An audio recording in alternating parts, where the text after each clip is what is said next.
The content and opinions heard on this show do not necessarily reflect those of Beyond Borders Paranormal Radio or its management. Are you troubled by strange noises in the middle of the night? When the sun lowers toward the horizon and the sky turns black, when lines blur and things are not exactly what they seem. You experience feelings of dread in your basement or attic? When the normal makes way for the strange and unexplained. It's time to question what is natural and what lies beyond our understanding. You or any of your family ever seen a spook, specter, or ghost? It's time to enter the edge of the unknown with your host, Mark Henry. Here comes the science. And hopefully this works this time around. Holy goodness, that was fun. Nothing ever is perfect, ladies and gentlemen. Oh, man. It has been a little bit since I've been here on the airwaves, but a good evening, good morning, good afternoon to you wherever you might be. My name is Mark, and you are on the edge of the unknown. I am super excited about the show this evening, and I apologize for the way that things sort of kicked off here.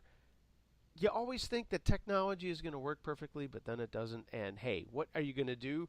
You keep a cool head, you move forward, and that's exactly what we have done tonight. Super excited to be back. As I mentioned, it's been a couple of weeks off. Man, it might as well have been 3 years. It just seems like I have not done a show in so long, and what's happened in that time? Yikes. I've taken my beautiful bride to see John Mayer, and that was for her 40th birthday. Oh, my God, she's 40. I shouldn't have said that on the air, but I did. And, hey, we actually were, on a whim, went and saw U2 up close and personal last week. Man, that was something that I was not really expecting. I'm not a huge U2 fan. I mean, I've always respected them and always liked them as a band, but I was never a big time guy that thought, hey, I'm going to go see them. And I got to tell you, folks, if you've never seen them, you really ought to. I have never seen anything like that in my entire life, and I've been to hundreds and hundreds of shows. That was something else. So that happened. Had to deal with the death of my wife's grandmother, which was hard to deal with, and it is still hard to deal with, but that's what I've been doing in the last couple of weeks, and now here it is. It seems like we're already into the fall, but, kids are back in school. You and I are here hanging out on the edge. We've got a great show for you this evening, and I gotta be honest with you. I had a great conversation with next week's guest, Thomas Fusco. Well, we're going to be talking about Beyond the Cosmic Veil. He lives in Ocala, Florida, and that's where he is right now. My mom's lives in Venice, and thankfully she is not there. She happens to be someplace else in this wide world, and she won't actually having to be dealing with the front of Hurricane Irma, which is bearing down on everybody and is actually coming across the coast and up into Florida right now. But Thomas is preparing, as well as all of my other friends who are down there. I want to make sure that everybody knows that our thoughts are there. We might be talking about some cool stuff tonight, but in the back of our minds, we want to make sure that everybody is safe down in Florida. And, man, we have blizzards up here, and we get heavy snowfall. It is nothing like having a hurricane blast through town. So I want to just make sure that everybody out there knows that we are thinking of you. We were hoping that everything is going to be ace, that you've got enough water, that you've got enough battery power, that you hopefully don't even lose power and have to rely on that sort of thing. So everybody in Florida, hang in there during this crazy time. Stay safe and stay sound wherever you may be.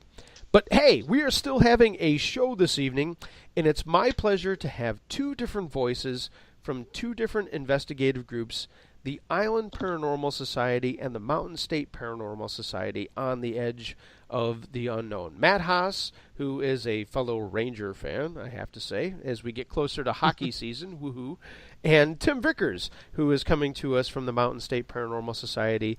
As far as I know, he is not a Rangers fan.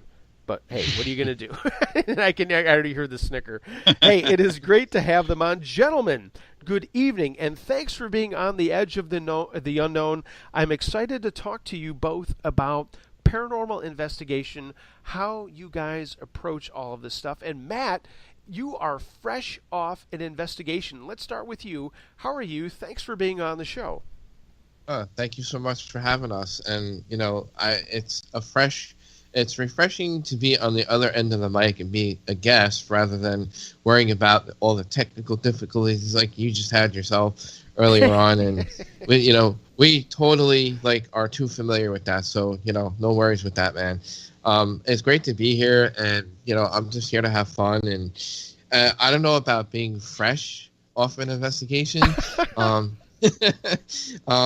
Because I literally started at 6 o'clock at night and didn't leave the place till 9 in the morning. So I didn't get to sleep till when sunrise came about.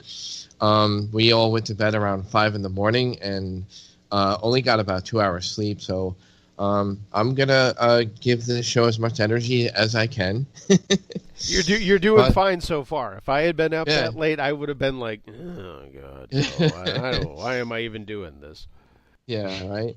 But I keep chugging along, and I do it because I love it, and I have a lot of fun doing it, and passionate about the paranormal, and any way I can help people, and Tim and I have been working together for quite a few years now, and I'm happy to have him as my radio partner, as a friend as well. We've done a couple of events together too, and oh no, man, where does the time go? And let's be really quick up front. You guys have your own show that you've had me on. Talk a little bit about that, Tim. Our show, well, again, I like to say, like Matt said earlier, thanks for having us on. And absolutely, we feel the pain with technical difficulties. So, I mean, you were just no problem with us on that all the time. Well, Matt and I met on a website, Paranormal Warehouse. Yeah, right. And, and so we threw around ideas and got to discussing, and then one day he was just like, hey, I want to do a show. You want to do a show? And I was like, why not? I ain't got nothing else to do. Let's do it. And I just want to add a skeptic and a believer. We're getting along. Yeah.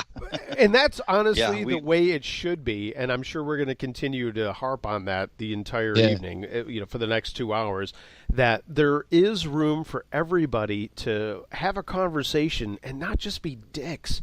And be like, no, you're wrong. No, you're wrong. No, you're wrong. It works out very well, obviously, with your collaboration. You're proof of that actually happening now. Yeah. Sorry, Tim. I didn't mean to interrupt you. Go ahead. Oh, that's okay. We're good. I interrupt you all the time. You used to. Yeah, this is just like our show. So Tim, okay, I'll drink some coffee. So when we say Island Paranormal Society, I think anybody in the Northeast is hip to where the island is. Now, people where I'm from in Western New York might want to think that Grand Island is the island. But no, the real island is a little bit east and a little bit south of here. It's Long Island. Tim, where is your group based? We are in southern West Virginia, hence the Mountain State. Sure. I live where our organization is very close to the New River Gorge. I don't know if you've ever seen the yearly event. It's coming up soon. Our town down here turns into the biggest town in West Virginia for 2 days, and we have the New River Gorge Bridge. And so for a day, hundreds of thousands of people come to look at it, but several of them jump off the bridge. It's almost 900 feet, and they base jump it for the day. Wow.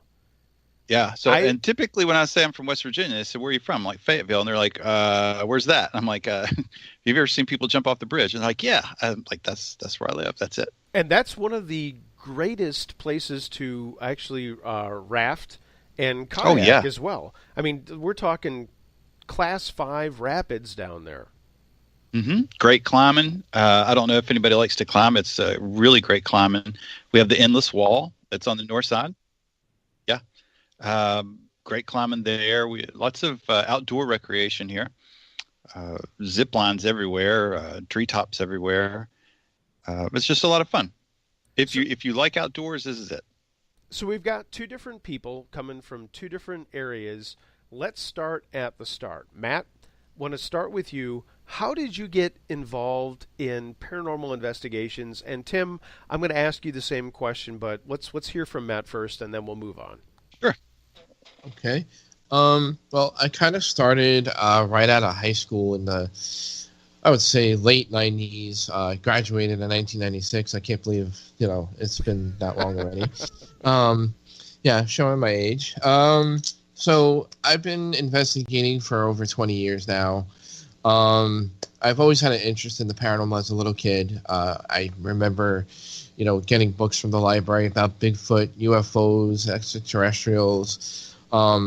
I grew up loving Carl Sagan and watching his Cosmos series. I was a big fan of Carl Sagan's work. Any chance I got, I was just always into it. I love reading about everything that he did. But I not until I would say around 98, I had a really bad car accident. And the police officers who arrived at the scene, were assessing the damage of the vehicles, and I had to climb out of my car because my car was pretty much wrapped around a tree in somebody's yard. It was a rainy day. Some big suburban SUV just came out of nowhere, blindsided us, and I just was like, holy cow, what the hell just happened? And, all the windows were blown out. I had whiplash, and the only way to get out of the car was to crawl out of the window. And the police officer was looking at me like, how the hell are you standing? Because when I turned around and looked at the car, it was like, dude, what the hell? I was like, I can't even believe what just happened. And it just made me question my own personal beliefs more. It started the direction of the paranormal. I started getting more and more interest in the research, and before I know it, while I was researching, I just started getting connected to different kinds of people, and I joined my first group maybe around the early 2000s, maybe a little before that. Before I started to do my own thing, and I just learned as much as I could and just started from there.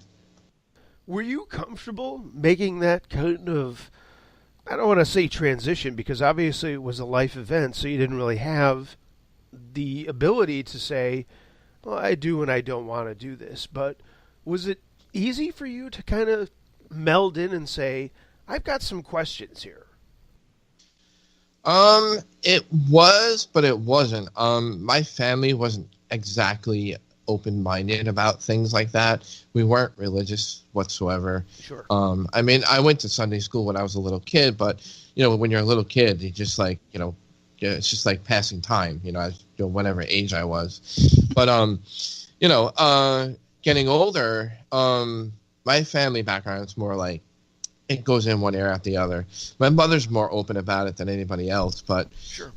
So there wasn't really many people to talk to about it within my family or my friends from high school or people I was still friends with when I graduated high school. So when I started researching and connecting with other people, that's what I think made me feel more comfortable with the transition, because I found other people that had similar interest and, other common interest in that kind of topic. And it made me feel more and more comfortable when I found more of those people out there.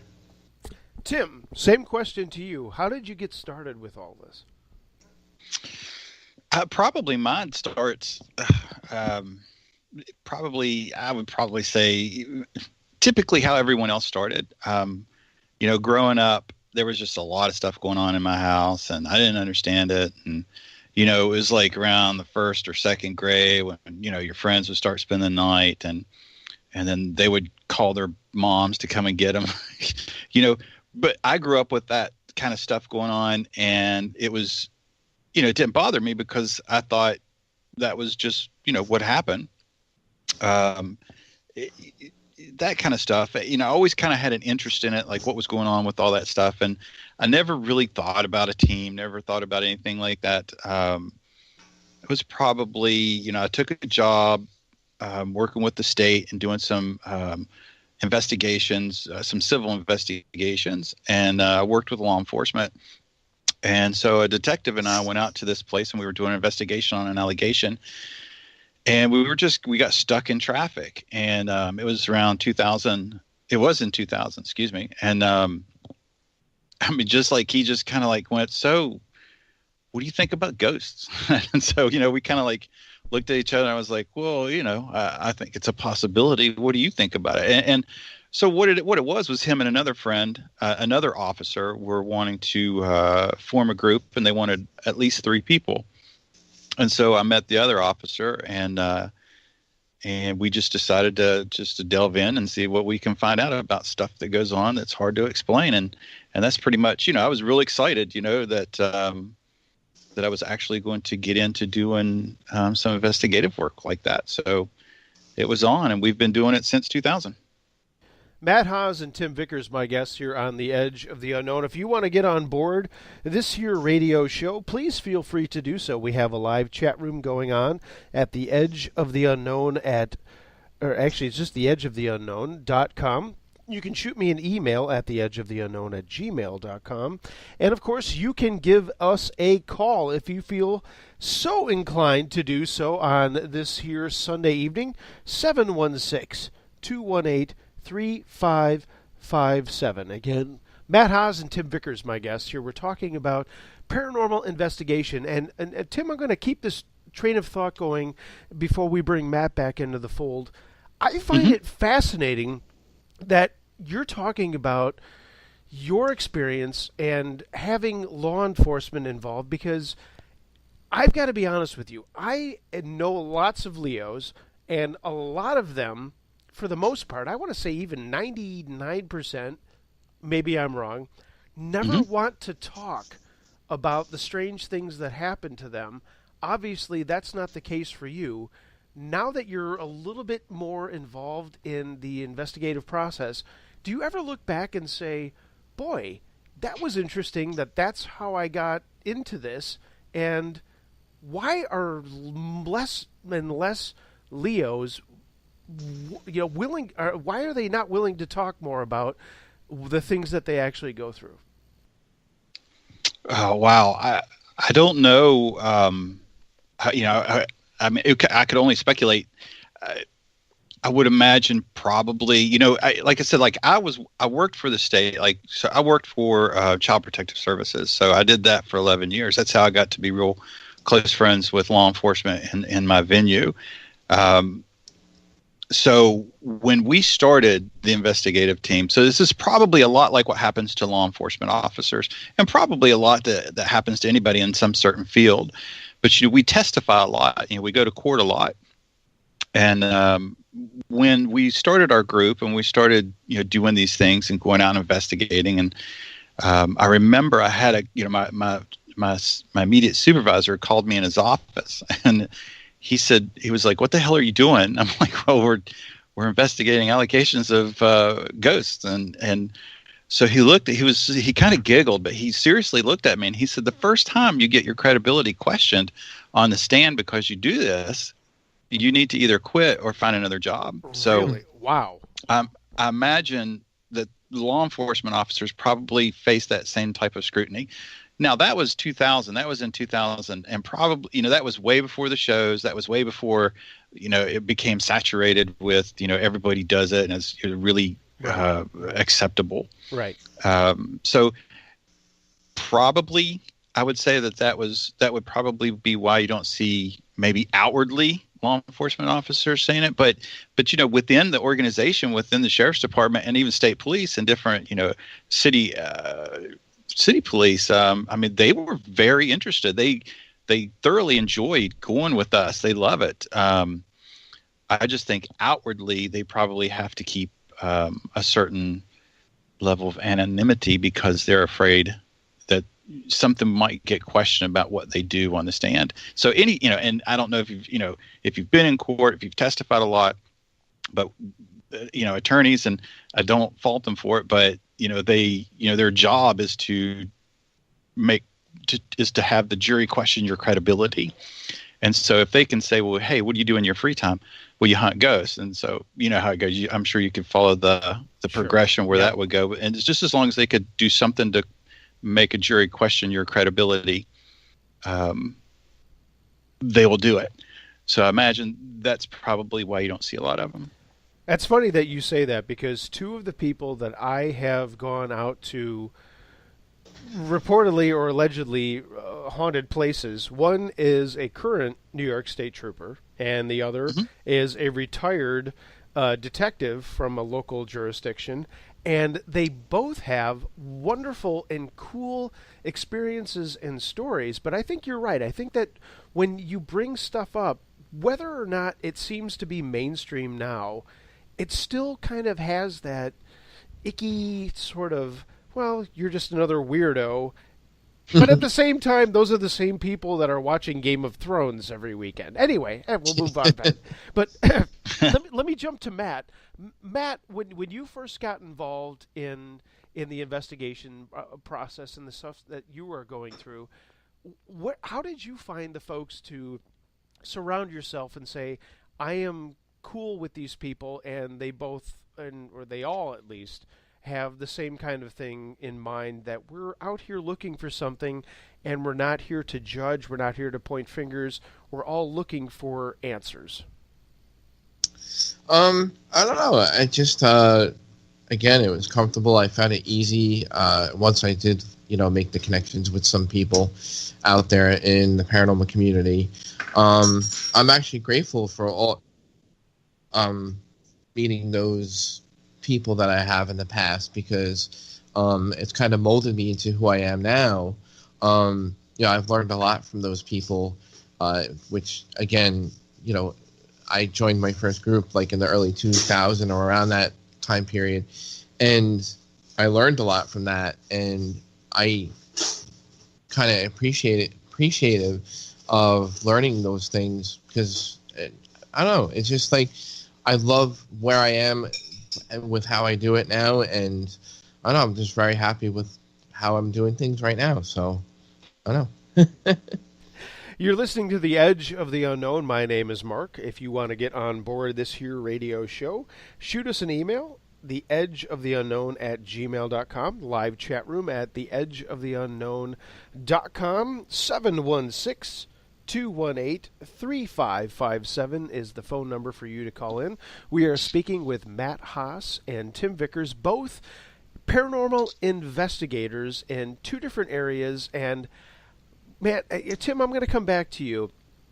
Is there a big difference in the way that you approach things from being in a rural area versus Matt, who is in an unbelievably busy and extremely populated area? Does it really make a difference, or, in your opinion, is paranormal just paranormal no matter where you are?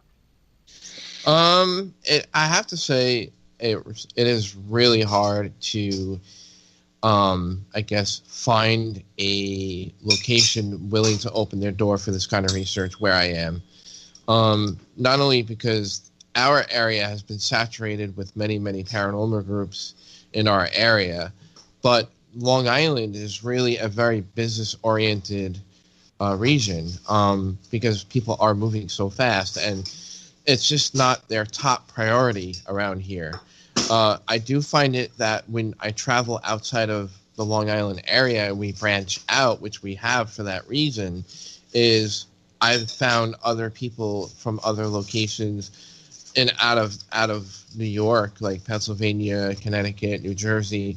We have more locations that have welcomed us with open arms, to let us do our research and all that stuff. I just definitely think is a big difference, versus a rural area.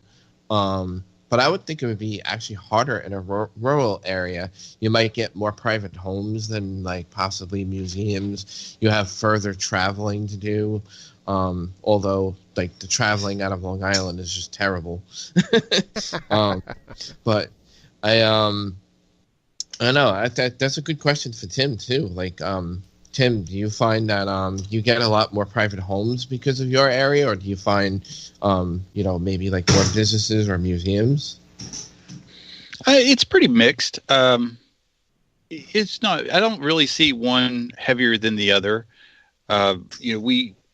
Some places there are some older towns, especially in the southern and eastern part of West Virginia, which used to be part of Virginia, has a lot of Civil War history, which I think you've been, Matt, to Harper's Ferry. Yeah. Mm-hmm. So there are a lot of places like that are very old towns, 1700s. There are a lot of old places that are still, there's been some work on it, but the structures still stand. And people, I think they just kind of enjoy that. In Lewisburg, West Virginia, which is a very old town, it was a site of a lot of Civil War activity, not necessarily battles, but there was a lot of interchange going in between there. And, often we have places that just want, it's a house now, but in older times it was used as a hospital or a place for taking care of wounds immediately. One place, which is now a library, when they were remodeling and preparing the library, they found scribbles and drawings and notes and writings on the wall that the patients from the Civil War actually wrote while they were in the hospital. Wow. And and they framed them, they protected them, which I thought was really cool. So they stopped construction and they did the right thing. They did a lot of preservation for that, and took what they could and preserved it and framed it. Yeah. And framed is the wrong word. Like they encased it. I think that's what I'm trying to say, in something like plexiglass, and so they did a good job. So there's places like that, and that's typically what we see. Yeah, Long Island actually has a ton of history, and it's really a shame that we don't have more places from the locations that have a lot of history. We've had the Battle of Long Island out here. We've had a big part in the Revolutionary War, with the British, especially in the New York City area. George Washington has come through here. We've had Native American history here. We've had a whole bunch of history here.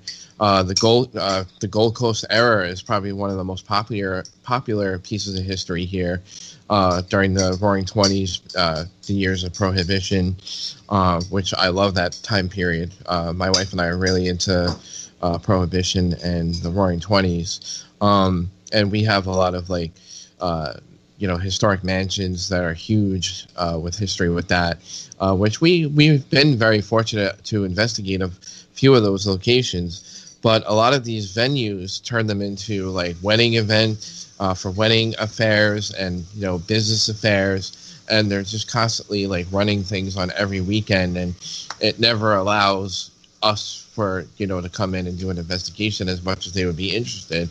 Again, it just wouldn't be their top priority.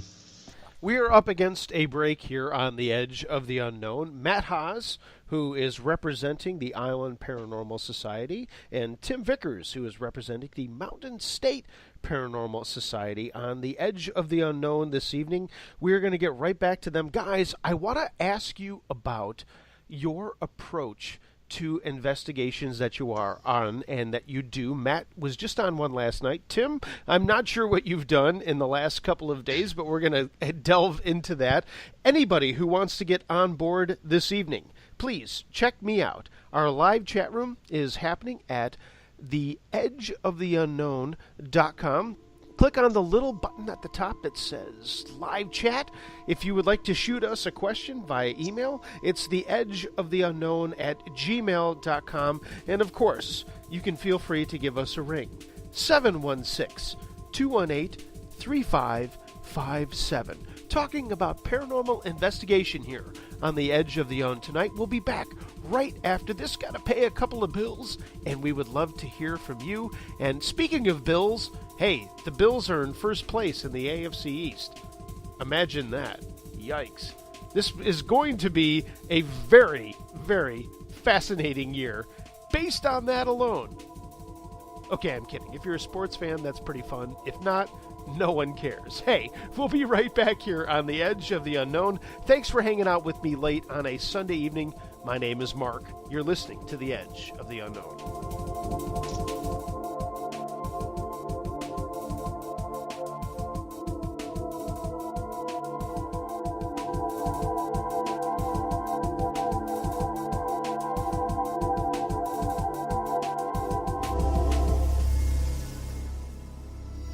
Hello. What are your fears? Are you badgered by domestic affairs, haunted by ghosts or demons, terrorized by those who would use magic as a weapon, or tormented from within? I can end it. I can stop it. I can cast them away, for I am a sorcerer, and protecting people from these things is what I do. Seek my services at sorcererforhire.com or call now for faster service 206-501-0444, because time is not on your side.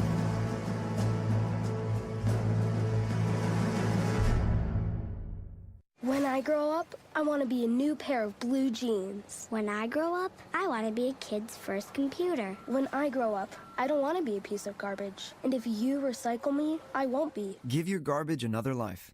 Recycle. Learn how at iwanttoberecycled.org. Brought to you by Keep America Beautiful and the Ad Council.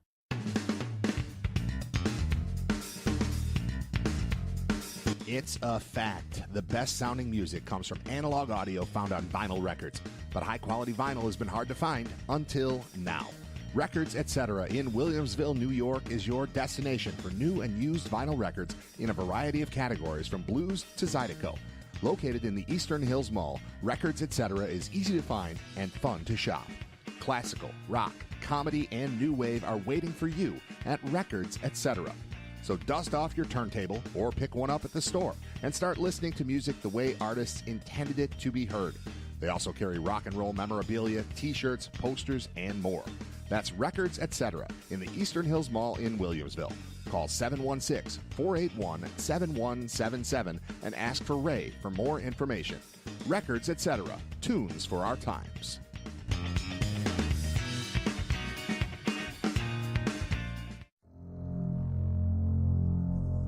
For those interested in delving deep into the paranormal, why not look into the Paratech Store? Located at paratechstore.com, browsers will find the latest in investigative equipment, books, and more. Items go beyond technical equipment. Mojo bags, stone sets, and other curiosities await your exploration at the Paratech Store. paratechstore.com. Visit them today. When I was little, I didn't talk for a long time. I was sensitive to lights and sounds, so I'd build secret hiding places where they couldn't get in. Sometimes I'd do the same things over and over, until one day I found out I had autism. My family got me help. Slowly, I learned how to live with it better. Early intervention can make a lifetime of difference. Learn the signs at autismspeaks.org/signs. Brought to you by Autism Speaks and the Ad Council. Looking for the best Japanese and Thai cuisine in Western New York? Then you have to visit Teton Kitchen at 415 Dick Road in Depew. From appetizers and soups, simple, special, big, and fusion-style maki, to sushi, sashimi, and tempura, you won't get a range of items like this anywhere. Hungry for more? Teton Kitchen offers a full dinner menu and kushiyaki dishes, as well as a huge variety of sake, wine, beer, both domestic and Asian imports.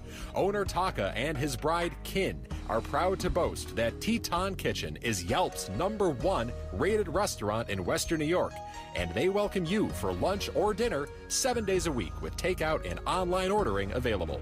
Visit tetonkitchen.com for their full menu, hours, and online ordering, or call 716-393-3720. Teton Kitchen, 415 Dick Road in Depew. Itadakimasu. When 「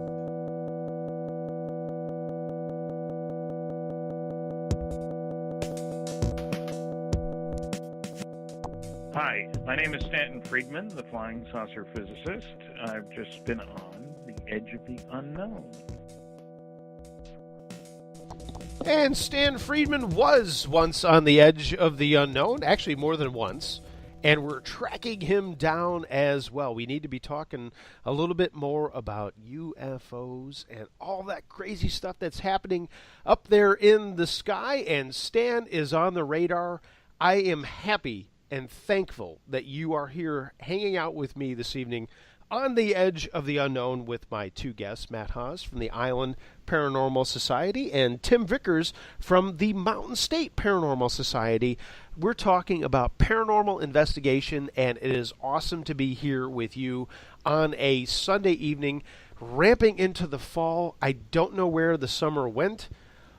Yikes, but here we are. So this is awesome, and I'm very excited to be talking with you and talking to these great guests. We've got a lot of cool ones coming up. Thomas Fusco talking about Beyond the Cosmic Veil is going to be in the next couple of weeks, as are the folks from the Oddity Files. And as I just mentioned, Stan Friedman, we'll have to see. But right now, we are talking with Matt and Tim. Guys, thanks so much for being on the edge of the unknown. Anyone who is out there in radio land that wants to get on board this here radio show, feel free to do so. The Edge of the Unknown at gmail.com, our live chat room, which you can find at theedgeoftheunknown.com. And, of course, you can give us a ring, 716-218-3557. We are running a little bit behind, but, hey, who cares? We're going to keep on rolling with this here shoe. And, Tim, I'm going to start with you on this question. Your approach to paranormal investigation. We always hear about these things, new gear. We've got this, we've got that, we've got this and that and this and holy cats. It's great technology. Let's talk a little bit about how you prepare yourself and your team going into an investigation, be it a famous place or, hey, maybe someplace right up the street. Well, I got to say we have equipment like that, but it's probably more older equipment. When we started, I was really into it. I was a complete believer. I drank every bit of Kool-Aid that was in that cup. And as time went on, I started realizing, for several years, we kept getting the same thing we always got. When you keep getting the same thing you always got, then there's something wrong. And I had to rethink what I was doing. And I had to come to a new way to do it. I had to come to a new way of thinking, or just be happy to keep getting what I've always gotten, which I wasn't. I started thinking about letting go of searching for the ghost, I guess, for lack of a better word. So I don't hunt the ghost anymore. I don't think, there's no evidence that ghosts exist. There's no proof of ghosts exist, demons, spirits, whatever people call it. There's just none. I don't foresee in one fell swoop or in an 8-hour stretch of time, maybe even less, in one location, that I'm going to obtain something that's going to prove the ghosts exist. So what I can do, though, is I can investigate the claims of paranormal activity. So I look at what people tell me, or if people ask me for help, or if they call us or email us. I look at things that I can test. I look at things that I'm able to go seek and find an answer to, or I think potentially I can find an answer for.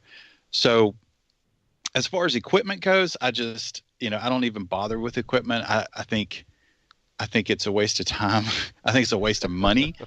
I don't understand, I guess I do understand the allure to it because of the television shows and how much fun it looks.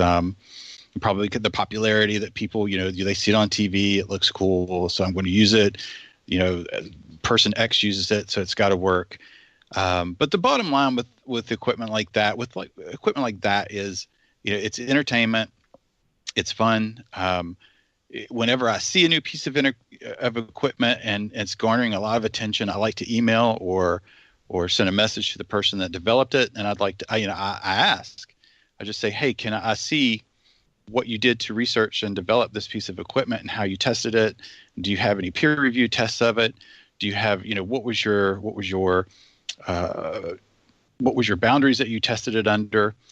How did you obtain the qualifications or the quantities? How did you quantify a ghost so that this piece of equipment can find a ghost? And usually I get blocked, cussed out, or told not to ask any more questions. Oh, man. So I'll let that go. So honestly, just through kind of just natural evolution, I investigate the claims. So, I know what I can do and I know what I can't do. At this time in my life with what I have, I can't capture a ghost. I know that. So it's futile for me to go out and think I'm going to. But what I can do is I can look at the claims of the paranormal and test some of the claims. And it's just not even necessarily testing claims of what someone tells me. Matt and I, and this, some really great people. We have other friends, Bill Highland, Dave Schumacher, Kenny Biddle. Right. Yeah. So we think of different ways to test different claims about the paranormal. So we did a battery test. You hear about when you walk into a haunted locations, people say, "Oh my God, it was a brand new battery. The battery died, so therefore it must be a ghost." Well, okay, let's test it. So, all of us came up with this idea to go into an alleged haunted location, take some batteries, put a voltmeter to it. I went to Radio Shack before they shut down. I got all kinds of really cool stuff. Got a digital voltmeter so it could read the battery. And we filmed it, and we tested it. So we tested it, and it was really easy. All the equipment that it took was less than $26. I could write that up. Other people could replicate that test and use their findings. So even though somebody didn't call and say I have a ghost, we can look at a popular hypothesis in the genre of ghost hunting. Claims that there's a ghost. These are signs that there's a ghost. So we can test that. And we just have to come up with ways to test that. So I enjoy that. So that's basically what I like to do. Matt, before I get to you, Tim, I want to do a quick follow-up. Mm-hmm. When you say that you enjoy that, there has to be a satisfaction in getting answers rather than jumping to a conclusion. Would you say that that's correct? Yeah, it is. But it's also a joy to share that information. Right. So I like trying to figure out ways that I can do something to test a claim and do it cheaply and do it easily replicatable, so that I can share it with my friends. Because we have Matt in New York or in Long Island, New Jersey. Sorry. Kenny's in Philadelphia. We have friends in Tennessee, Mel. We have friends in Los Angeles, Lou. So that's a lot of people across a great distance that can do the same test in different locations at different alleged haunted places and see how it works just in different places. And it's cheap and it's easy. And, I hate to be, I like cheap and easy. So what can I say? Tim's cheap. And I'm easy. So. I'm not going to say anything about that. Tim Vickers from the Mountain State Paranormal Society. Now we're going to switch over back to Matt Haas, who is from the Island Paranormal Society. Matt, you have a little bit of a different take on things, and the only reason I know that is because you've been showing off lots of new equipment that you've been building when you go on investigations. Talk a little bit about how you approach what you do, and you're coming off something just last night. I don't know about, we're not really building new equipment. We're more about, we're critical thinkers, a lot like how Tim just said with his approach. We have a lot in common as far as that. And as far as testing, the claims and the alleged reports of, alleged haunted locations is what we're really into, but we're more into it with, how can we do things better with documenting it? How can we improve the ways that we investigate it? I want to see, like maybe see the paranormal community have better standards or higher standards rather than the same old answers all the time, just like what Tim was saying earlier. For myself, I'm also have come to question my own personal beliefs and challenge my own personal challenges, where I've come to a conclusion where, we're not at the point of where we should be in the paranormal community. We should be pushing forward, but I feel like we're at a stalemate because we're always getting the same results over and over and over. And what are the things that we can do better to improve investigation? And that's what my team has been trying to do. We're trying to find locations that can open their door and let us frequently visit. And we've been actually very thankful for a couple of places that have been letting us come back frequently. Like we started in the beginning of the year, a couple of years ago, we started this one place, and he's been letting us come back and do our research where we can practice, how we can do things better. So we're lucky with that. And so not so much building equipment, but we're really into the research. And our group is a little different, especially I don't do private homes so much anymore because me and Tim are always talking about this all the time. Many conversations between me and him and other people, especially like Kenny Bill and Mel and everybody that we know that we just mentioned. Private homes are very risky. They're very dangerous. There's a lot of, dangerous things that you can get involved with that can get yourself in trouble. So I've kind of stepped back from doing private homes because they become more of like a 3-ring circus. You have your whole family that want to come and be a spectator of the whole thing. Oh, you got Ghostbusters coming over, and the kids want to get involved and toss a football while you're trying to set up equipment. And listen, I spent hundreds of dollars on this equipment. I don't want your kid tossing a football and breaking my equipment that I've spent half of a lifetime trying to set up and spend all that money on. But when we used to do private homes, we've actually been able to figure out a lot of things on doing extensive, heavy interviewing. My team was so good at interviewing people that when you get enough information from people, you can really assess a lot of things just from asking the right questions. Because sometimes the stories get passed down from one person to one person, and the stories sometimes get all mixed up over the years. If you do the proper research through historic records, public records, death records, and if you're willing to do the footwork and go out there and use all that information that the person gave you, you'd be surprised what kind of info is made available in the public. And I was talking to Tim about this recently. We've had one location we worked with recently where I've done exactly this, and it was so surprising how the facts got so mixed up over the years. And the story got embellished, or maybe not embellished so much, but just changed over the years. And then therefore the facts got changed, and one person thinks this, one person thinks that, and that's not the case, because I was able to pull up it was like a hotel that was in place of there's a bar that we investigated. Before the bar, there was an old hotel that supposedly burned down to the ground, and there was a bootlegger that everybody claimed haunting, the area. And so I did a lot of research. I got the guy's liquor's license. I got the guy's marriage license. I got his passport photo. There was an alleged report about him killing himself in a rented home down the street, which was actually false. I got where he was killed. He shot himself with a gun on the second floor in his hotel that he owned. There's so many ways you can just do an investigation better, just from doing the right research and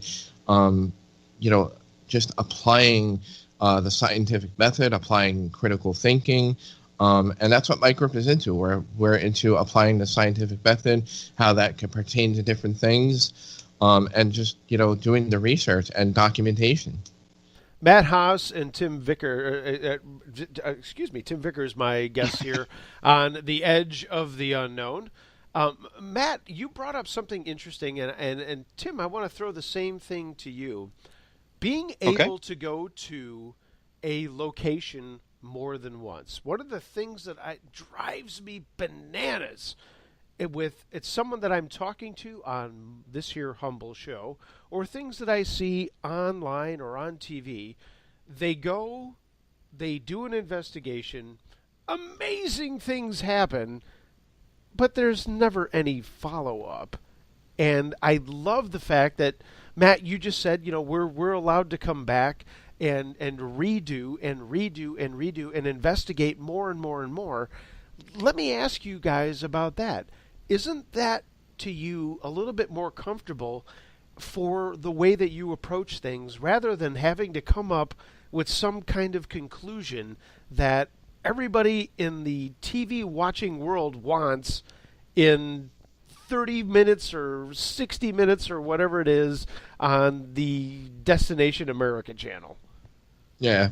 Well, I just to be truthful here, I love watching the paranormal TV shows just for entertainment purposes only. Sure. But they make it seem like things happen like on demand. They make it look like, like every freaking show something happens. Right. And they do it for ratings, and they do it because they need a following. They need to have the network keep their show going, and the networks themselves need to make money too, and so therefore they're going to push that. So that's where everybody thinks like all this stuff is going to happen. And actually we're doing a project right now where we're working on an experiment of how fear affects a person on an investigation, and are you projecting a lot of the paranormal are you projecting paranormal experiences rather than actually experiencing, paranormal experiences? And we're trying to study how a person behavior and how they react, and is it more because of fear, or is it possibly because of something paranormal? And I think you actually get a lot of that out in the paranormal community, where people are going back to places over and over and over because they're not addressing, I think, things appropriately with the scientific method or with critical thinking and whatnot. But I don't necessarily think we're going to absolutely come up with answers in our lifetime. I don't think the technology that's out there, like Tim said, a lot of the technology out there is for entertainment purposes, and they don't provide the data and the testing that they do with this equipment. And I don't think that's fair to the paranormal community, especially for those who are really serious into the research. Tim, your thoughts? Well, I talk about this with Matt on the show all the time. One show that I would love to see this in a paranormal television show. I would like a group of investigators to investigate one place an entire season. Not over and over and over different places, but just one place. And I would like to see them. I would like to see it mixed with different professionals and professionals like photography, home inspectors. Inspectors that could, someone. I don't want to say skeptics, but someone that could go in and look at it and see, is there another reason somebody's having experiences in this place, in this location? But again, the longevity of investigating into a place, I think, is far more important than what you have with any type of equipment. We kind of laugh all the time when you see people take an EMF, baseline reading, when they go around the house and do an EMF baseline. And I'm like, so basically, what are you actually getting? You're getting a very small reading in a very short period of time. You're not getting a baseline. You're just taking an instant measurement, and anything that may or may not happen after that, you'll always refer back to the baseline, and you don't even know if you correctly obtained a baseline. How did you measure that baseline? So I would think a baseline would be a continually running collection of data. for the longevity, the longest time you can get. So longevity, like what we were just saying, to me is way more important. You will probably never see a show like that, where we could have engineers, physicists, professional photographers, home inspectors, plumbers, just everybody just jump in together and look at this location and find out what's going on. It would be too boring. Like nobody would watch that. It wouldn't be entertainment. But I would love it. I'd be like, set my DVR for that. Yep. Yet they listen to your radio show and they're listening to my radio show right now.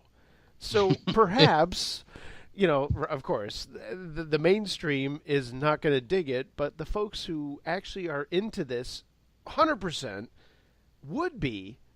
Yet, again, we can't sell sneakers and hot dogs. Anyway, what are you going to do? The Edge of the Unknown this evening tonight is featuring Matt Haas from the Island Paranormal Society and Tim Vickers from the Mountain State Paranormal Society. Guys, if you want to get in on this show, feel free to do so. We got to take a quick break. The Edge of the Unknown at gmail.com is the email address. You can find me on Facebook, Edge of the Unknown Radio Show. And, of course, we have a live chat going on at the edgeoftheunknown.com, 716-218-3557 is your way to get on board. We've got much more to talk about, and I've got some questions. You've got some questions. This is the time to present them to my guests this evening. Lots of cool stuff coming up in the month of September and the month of October, but right now we're talking paranormal investigations with Matt Haas and Tim Vickers here on the Edge of the Unknown. We're back right after this. Everybody, stick around.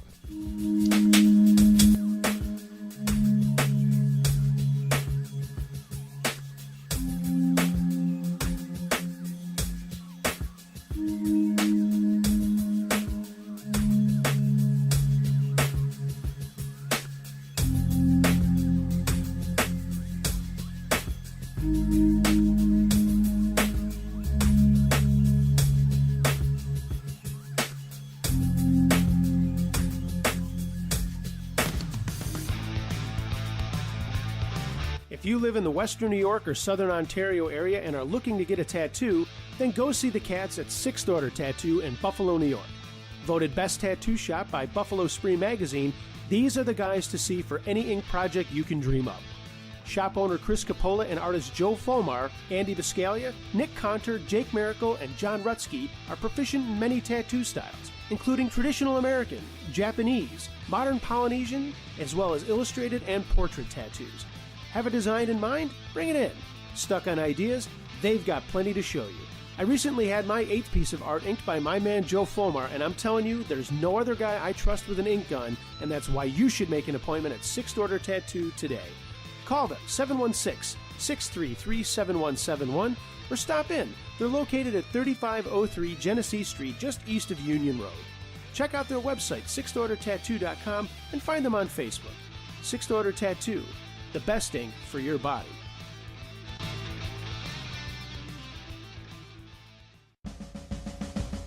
Siggy's Good Food in Manhattan sets the standard for home-style comfort food in a warm and casual environment. Located at 292 Elizabeth Street between Houston and Bleecker, Siggy's Good Food offers something for everyone. Vegetarian and meat eaters alike will find dozens of dishes to whet their palates and satisfy their appetites at great prices. Siggy's menu has many gluten-free and lactose-free dishes too, and everything is made with 100% organic, sustainable, and whole food ingredients. See the full menu at siggysgoodfood.com or call 212-226-5775. Make it your business to check out Siggy's Good Food, open Monday through Sunday, 11 a.m. to 10:30 p.m., with brunch on the weekends from 11 until 3:30. Takeout and delivery are also available. That's Siggy's Good Food in Manhattan, siggysgoodfood.com, 212-226-5775.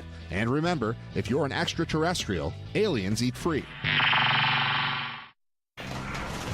We first opened about 10 years ago. We were small, just a few of us, but it was exciting. I always dreamt of having my own business. It was kind of slow at first, but things started picking up. We had big plans. But in our wildest dreams, we never thought we'd have this much work. Yeah, with so many businesses caught off guard by the storm, Reed Waste Management has never been busier. What will become of your business after a disaster? Nearly 2/3 of businesses aren't prepared for an emergency, and 40% of businesses that experience a disaster never recover. Make an emergency plan now, before it's too late. For a free online tool that helps you develop an emergency plan to keep your business up and running should disaster strike, visit ready.gov/business. Brought to you by the Federal Emergency Management Agency, the American Red Cross, and the Ad Council. We all face multiple stressors each day, from work deadlines and home and family obligations, not to mention body aches and pains that come with both active and inactive lifestyles. A great way to ease those tensions is by floating at the Silver Essence Floating Spa in Williamsville, New York. What is floating? It's a highly effective and therapeutic relaxation experience in which your body is suspended in warm, comforting salt water without stimulation from lights or sounds. Lay back and let tension drift away as you float in nearly zero gravity while your body is replenished with essential minerals like magnesium, potassium, sodium, and calcium, minerals vital to our health that are lost throughout the day.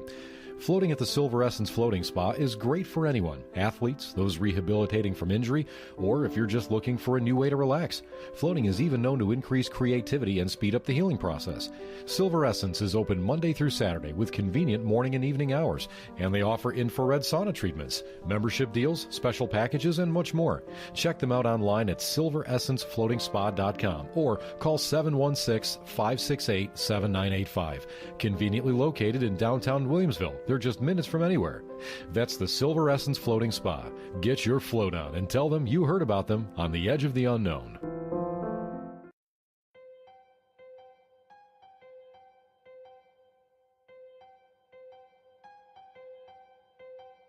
Are you ready for something really scary? Stop over to the campfire at Uncle Josh's True Scary Stories on YouTube to listen to the most terrifying true stories you've ever heard. Ghostly phenomena, stalkers, monsters in the woods, terror on the highways. It's all there, and the stories are all true. Experience something you'd like to share? Email Uncle Josh, truescarystories@gmail.com to submit your terrifying tale. Uncle Josh's True Scary Stories. You can only wish the stories were a dream.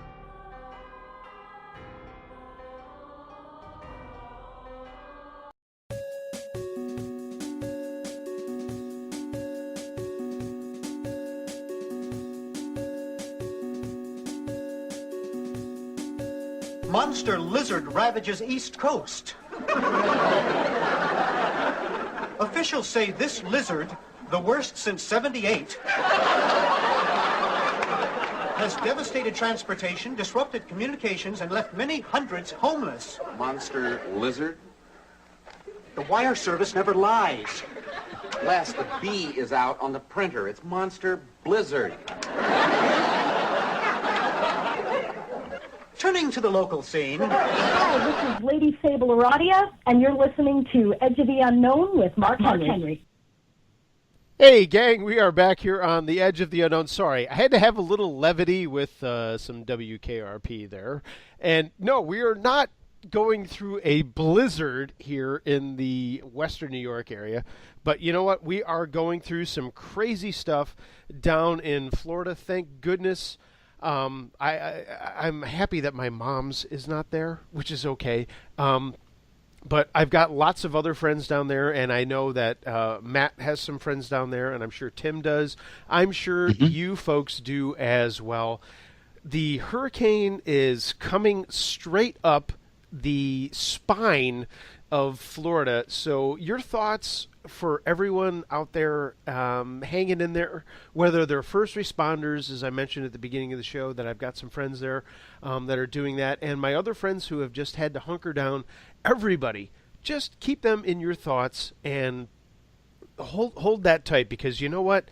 holy gosh, we're not experiencing that right now, and we've gone through tough times in my area. Matt's been through it. I'm sure Tim has been through it too, but the folks in Florida, your thoughts are with us. You are on the edge of the unknown. Matt Haas and Tim Vickers are my guests this evening on The Edge, and hey, we're talking about their specific groups, the Island Paranormal Society and the Mountain State Paranormal Society.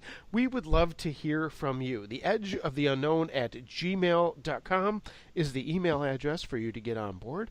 716-218-3557. And, of course, the live chat room at theedgeoftheunknown.com. We do have a cool question there, but guys, everything going smooth on your end so far? You still ready for another hour? I'm hanging in. I'm absolutely good. Perfect. So let's jump back into the questions, and I know the way we kind of ended up before we had to take a break was more about the technology and the approach that you guys take. Let's talk a little bit before we get into some questions that folks are writing in about, and there's a couple. Let's talk a little bit about your most recent activity and what you have done, and let's just say the last couple of weeks. What have you guys been up to? Tim, let's start with you. Hey, okay. We are prepping to do, we're going to go up to north here in a little bit and work with a town again that was part of a, had a small Civil War skirmish. They're going to do some festivities and invited us up to talk, and the person that's in charge of that wants us to come up early and go across some of the battlefield stuff and take some pictures and see what we can do. And I'm going to listen to some of the claims and see if I can't recreate them or find out what's going on. But we've been prepping for that, been answering emails and, trying to explain things differently for some people that have questions. But other than that, that's been probably the most past couple of weeks. Matt, you were just on something last night. Talk a little bit about that, please. Sure. We were actually, believe it or not, my paranormal group, the Island Paranormal Society, decided to produce our own web series, and we had the great opportunity of filming our first episode at a location called Selma Mansion in Norristown, Pennsylvania. I don't know when the premiere of our series will start. We're doing this completely on our own. We're not looking to be famous. It's just kind of a fun project that we decided to do on our own. I mentioned it earlier on the show. We're doing an experiment on fear, where, is the person projecting things from their own mind and their own fear, or are they really experiencing something paranormal? And we're just going to research both ends of that perspective. And it's just kind of different. It's edgy. And we're just very fortunate that we were at a location that was just amazing with history, was built in the early 1700s. A lot of reports, a lot of claims in different parts of the mansion. And I don't know, we had a blast. We were there from 6 o'clock at night to like 6 in the morning. We got about 2 hours sleep. And I don't know, we left around 9 in the morning. And like I said, I hate New York traffic. So we've been getting into that, hoping to film more locations coming up in the future. Right now, we're kind of what I call our tour season. October's coming up. The fall is here, like you said, Mark. I love this time of the year because it's great sleeping weather. We have some tours coming up. I'm doing an event on September 23rd, the 2017 Paranormal Journey Expo at White Hill Mansion in Fieldsboro, New Jersey. I'll be lecturing. And then I have my tours in October 14th and October 21st at historic Kingsland Manor in Nutley, New Jersey, where I basically just give a lecture, a presentation, a historic presentation We take the group that, the public on an investigation with our group.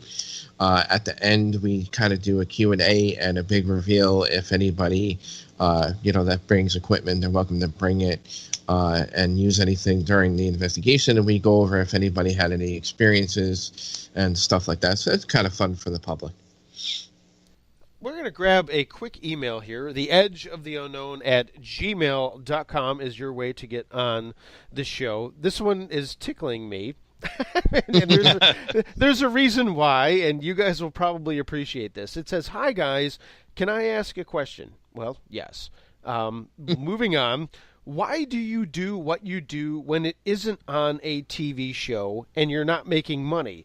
What's the point? No one can prove or disprove any of it, so why bother? Angela. P.S. I believe, but am skeptical of those who spend so much time on this. This includes you, Mark. And I will address that, but I'm going to throw that one out to you guys first before I tell Angela to do something. Anyway, I'll get to that. So, honestly, what a funny question. Why do you do what you do? We've already established that you guys aren't interested in making money on this. Why do you do it? Let's give Angela her 15 minutes of fame. I just do it for fun. I love it. I've been doing it such a long time, and I've found new passion. I've got new passion for it over the most recent years because I just really gotten into the research of it. Do I think there's something out there that we can't explain? Sure. For now, they're just things we can't explain. Again, we can't prove these things, not with the current technology or current methodology that we're using. In this lifetime, I would love to, but I doubt it. Maybe in another generation of technology and research when we move forward with the paranormal community. But maybe there's just like a small possibility that, maybe there is something going on here that's, more than everybody that's involved. I don't know. Tim? Probably just about the same reason you just said. It's fun. It's just something I enjoy. I enjoy the mystery of it. I enjoy the challenge of trying to figure out the answer to a claim that is supposed to have no answer. That type of challenge attracts me, even though I really don't care one way or the other, if anybody knows, but it's a lot of fun. So it's kind of just a personal thing. It's fun. It's a hobby. It's something to do. Again, I just enjoy the challenge. Like, you're trying to figure out that answer. It's just something that attracts to me. And I'm going to be clean with my response to Angela. Mm-hmm. And Angela, I appreciate you writing in. I hope that you do in the future, and I hope you continue to listen to The Edge of the Unknown. But why do I do this show? Because you listen to it, you dingbat. Like, holy cats. Okay. Anyway, let's move on. Let's go to. I was going to actually swear, and I said no. We'll keep it clean. Anyway, but Angela, I appreciate you writing in. I think those are very good, straightforward answers from Matt and Tim and myself.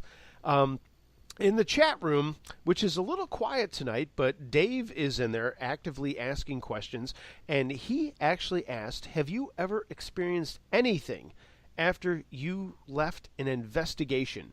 Tim, we're going to start with you, and then Matt, I want your response as well. No, I haven't. And we've asked several times in several locations. Again, being that the majority of our, probably not now, but in the beginning, the majority of our team were our law enforcement officers. Even we went to, it's closed now, but the Moundsville State Penitentiary. And, I'm sure that probably that there were more than a couple that the law enforcement officers that are on our team helped put there. And, just asked, just begged and challenged, and, just different locations have done that and nothing. So, that's another one of those things that kind of tilted me thinking differently. I would have imagined if anything was going to happen or attach or follow or fight or anything, it would have been inside of a prison with some law enforcement officers challenging, whatever's there to do it. And it never has happened. Matt, your response. Okay. I have a different take on that. My wife and I actually investigate together. We co-founded the Island Paranormal Society together back in 2009. I've been investigating, long prior to that, but I met my wife back in 2008, and then we just formed the Island Paranormal Society not too long after that. We did an investigation at this bar, which, again, I mentioned earlier. There was a alleged story of a bootlegger from the time of Prohibition that ran this hotel that was there before the bar was built. There was, again, a lot of the history to this particular hotel and the bar. Again, I did a lot of research. A lot of the story was mixed up. The hotel that actually is being referenced to this alleged story is actually still standing. Was not burned down. It's actually right down the road. We investigated that building as well, aside from the one that I'm talking about. So they're in connection of each other. There is connection of the bootlegger working in several locations. Obviously, when you're a bootlegger, you're going to be, bootlegging what you can during Prohibition. That's what they do.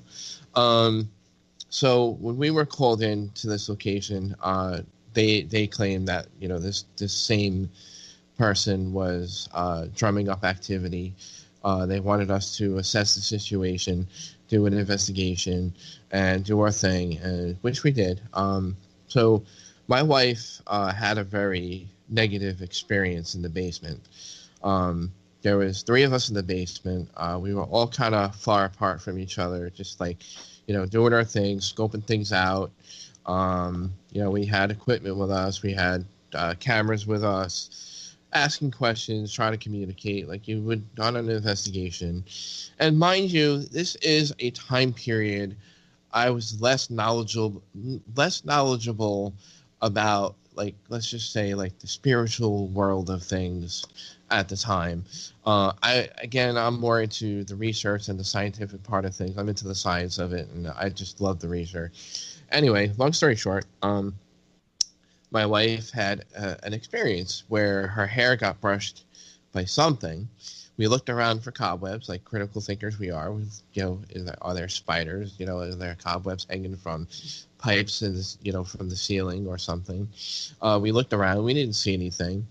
We kind of brushed it off. My wife wasn't too happy about brushing it off right away, but she was kind of scared. And a few seconds later, she heard a growl in her ear.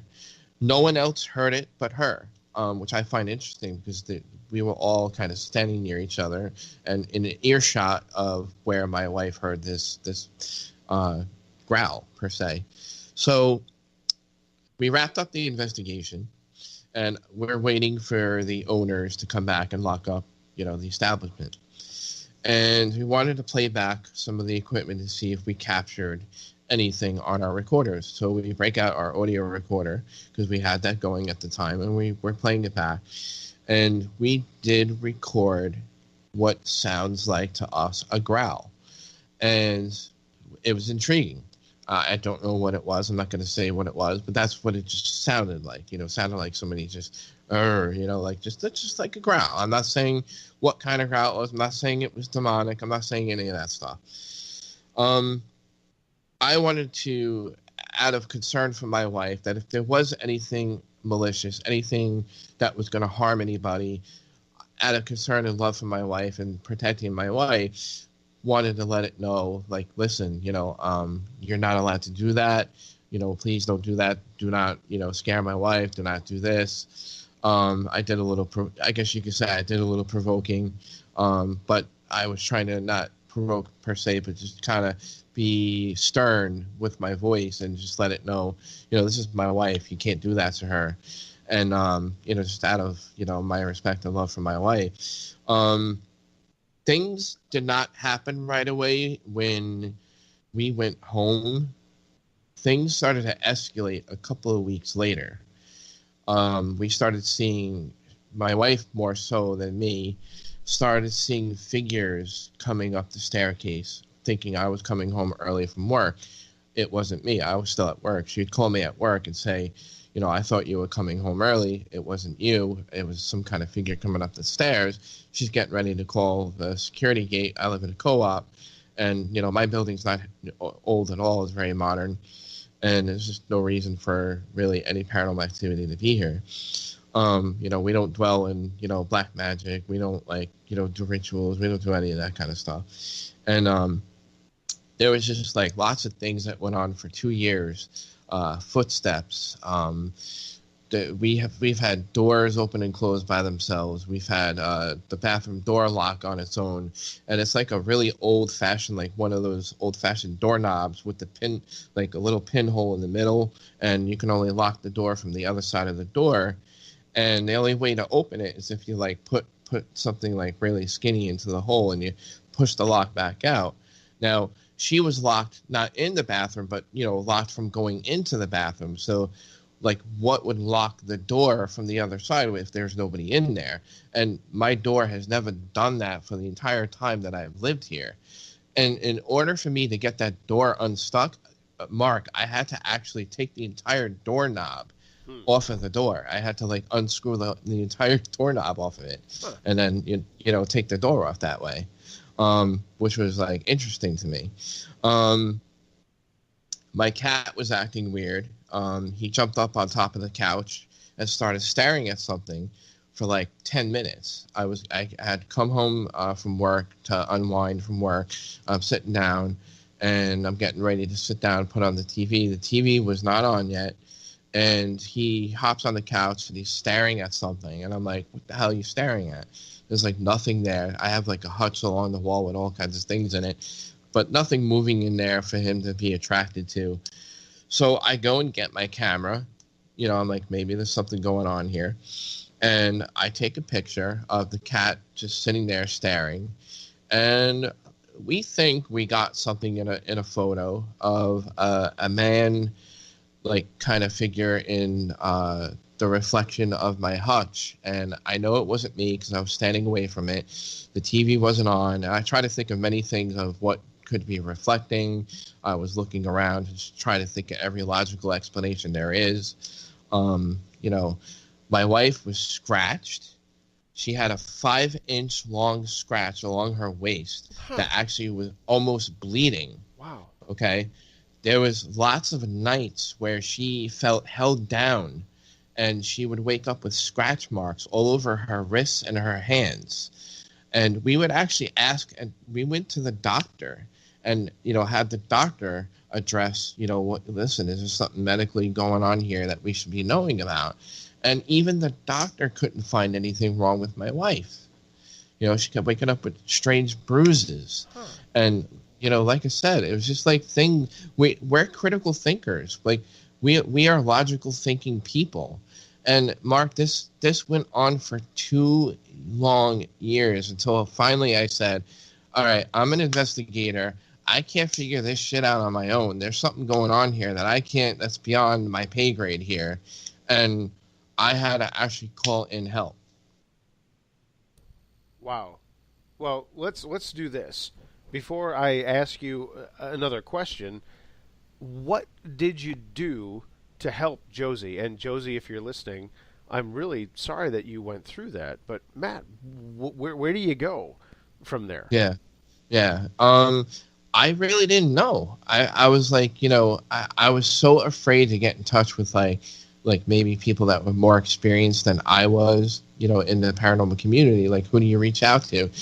I started reaching out to other local people that, like, I wanted to make sure they were reputable people in the community that had more experience in this. And, like, nobody would help us. I was contacting, nobody would respond back. I even started at one point calling psychic mediums. At that time, I wasn't really into, like, psychic mediums and stuff, but I was like, maybe I'm at the point where that's what we need to do. And We did. We actually, before Kim Russo got popular on TV, this is way before she was on TV, we got in touch with her, and finally, we got somebody to talk to. She said, listen, I'm filming. I'm not going to be able to get to you right away, but I know somebody in your local area. Got in touch with somebody for us, and we had a psychic medium who has over 30 years experience of mediumship, and came in here and, they cleansed our home. I don't know really a lot about cleansing.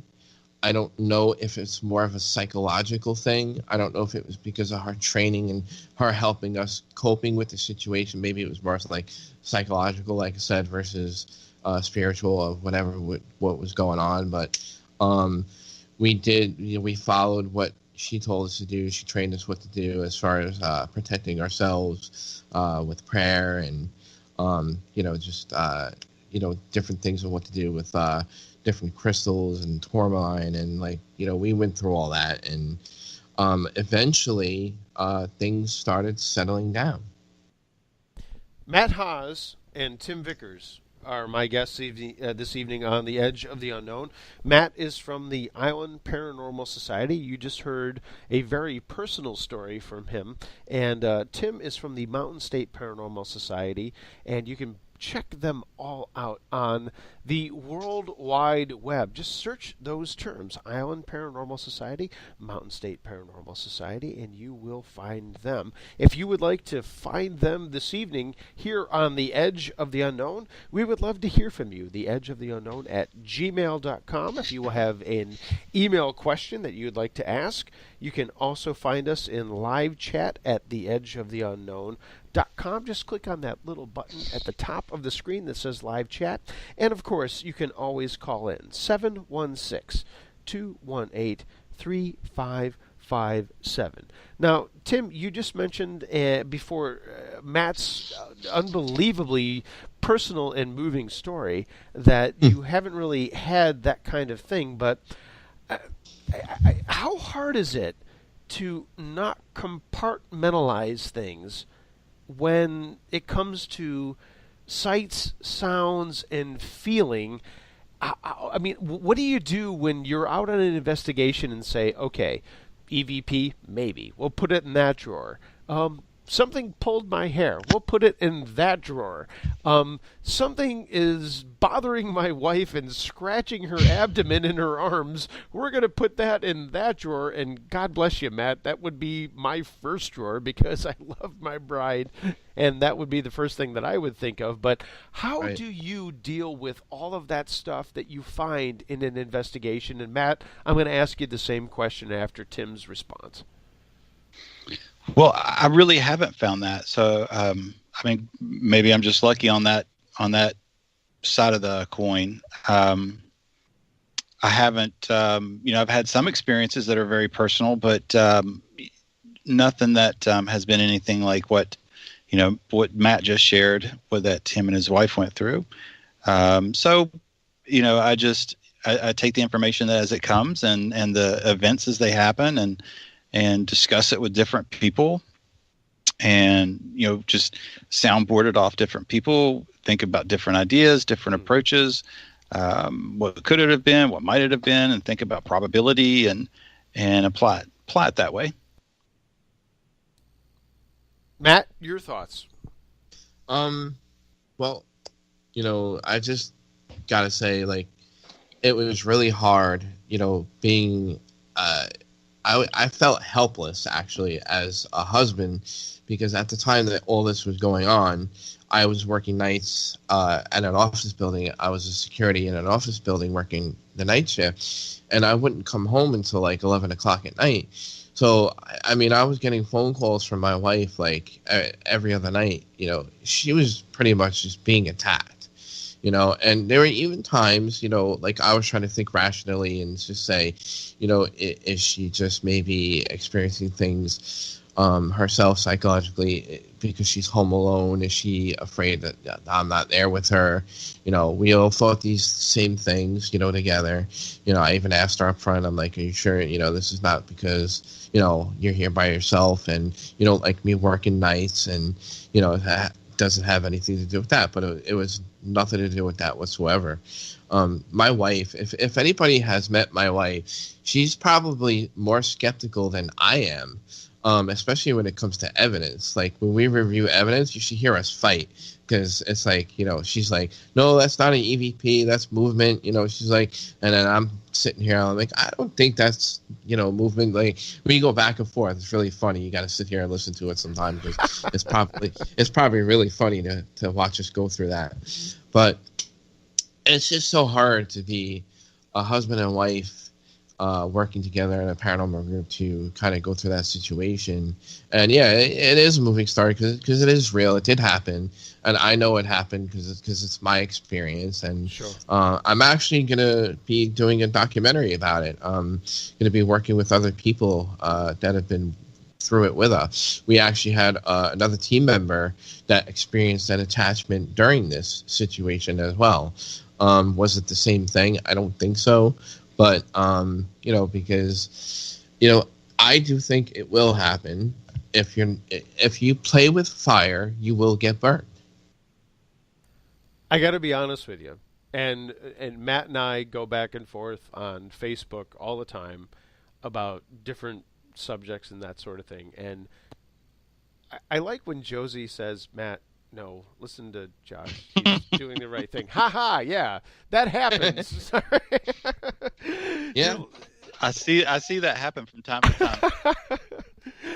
It's true. So thanks, Josie. Sometimes I am right. It's just not in my own marriage. Okay, good. We'll move on. You're listening to The Edge of the Unknown. My name is Mark Henry.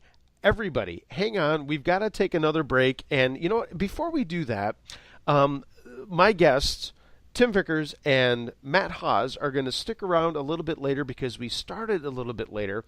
I'm going to put that next break on pause. I'm going to go to an email here. Hang on one second. I'm using two different forums, and I'm going to grab my tablet here. This one comes from Alex. This is at theedgeoftheunknown@gmail.com. Alex, who is online in Colorado, who found us on my YouTube channel. That's awesome. Thank you, Alex. Alex writes in and says, good evening. Love the show. Do Matt and Tim ever cross their research with UFOs and other phenomenon like Stan Gordon, who crosses UFOs with Sasquatch sightings? Do they think there is any connection, or at least do they think there is the possibility of a crossover between ghosts and otherworldly stuff? Alex, online in Colorado, who found me on YouTube. Awesome. Great question. Guys, I'm going to throw that out to you. Whoever wants to tackle it first, have at it. I'll let Tim go first. Sure. All right. The interesting thing about that, we recently had a guest that's really good friends of ours, a doctor. He does sleep study, and we did a lot of discussion about sleep paralysis, and so I'm going to do the best I can to remember without going too far medically astray. So one of the things that we talked about with sleep paralysis was superimposing your dream when you wake up. So you can't move, your body's still in the state of paralysis for your REM sleep, but your visual cues are still there, but your mind is still dreaming. So whatever you're dreaming imposes itself onto the environment that you're looking at. So one of the great discussions that we had was about narcolepsy and people that lose time, get pulled out. They're driving, they find, they wake up, they're on the side of the road, they have this memory or vivid recollection of being abducted by aliens. That was a really good discussion we had. I enjoyed that a whole lot. But outside of that, I don't do a whole lot of crossing over like that. I don't follow UFOs that much, although I do. I like the idea of it. And to be honest, of everything underneath the paranormal umbrella, as it were, probably life outside of what we know it is, I think, the most probable thing that there is. on this, on a guess, if I had to put it on a scale of probability, I would say alien life form is what we'll see first. Even with that, though, I don't do a lot of crossover with that. We have one person that's on our team that he just absolutely, he loves it. He eats it up. And, our discussion with him when we get together, we kick different ideas around, but I've never come up with anything to test it other than just a really good discussion with the doctor that day with sleep paralysis. So that's about it for me. Matt, your thoughts, please. As far as myself and our group, as far as crossovers with that, no, not personally. Again, we've had great discussion with Dr. Charles Porterfield, the sleep disorder doctor, who's very knowledgeable about that, and we had really great talk about that with UFOs and aliens and the potential scenario situation of that, where it could be paralysis versus a person thinking they're being abducted by aliens. But I'm open. Again, I consider myself a skeptical believer because I approach my investigations with skepticism. I use it as a tool, which I think it should be used on a tool for every investigation. But so far, I haven't had any crossovers. I know many people talk about it. I find it a really interesting topic. I think I do think that my group we do want to learn more about the spiritual world, or that side of the coin, so to speak. We want to be more knowledgeable about it. Not saying that that's going to prove it or not, but I think learning more about those things are something good to do. I think it's cool that someone has been paying attention to my show long enough to know that I've had Stan Gordon on my show, because I haven't had Stan on in like 3 years. Maybe we'll have to track him down and see if he would be cool enough to come back and talk a little bit about that. But I do remember that he had that connection with his Sasquatch investigation and UFOs. So hang on, well, who was that again? That was Alex online in Colorado. Alex, thanks for bringing that up. And we'll have to see if we can track down Mr. Stan Gordon. We do have to take a fast break here on The Edge of the Unknown. Thanks for hanging out with me late on a Sunday evening with my guests, Matt Haas and Tim Vickers. They are coming from their groups, the Island Paranormal Society and the Mountain State Paranormal Society. I hope you are enjoying the conversation that we are having.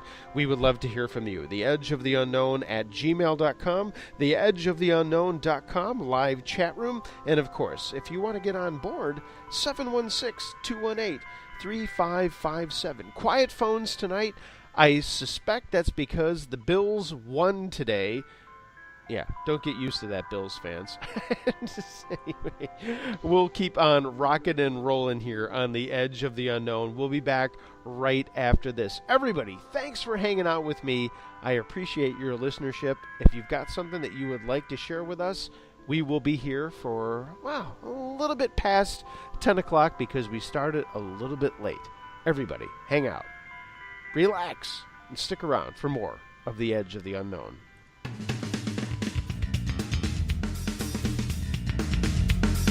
It's a fact. The best sounding music comes from analog audio found on vinyl records.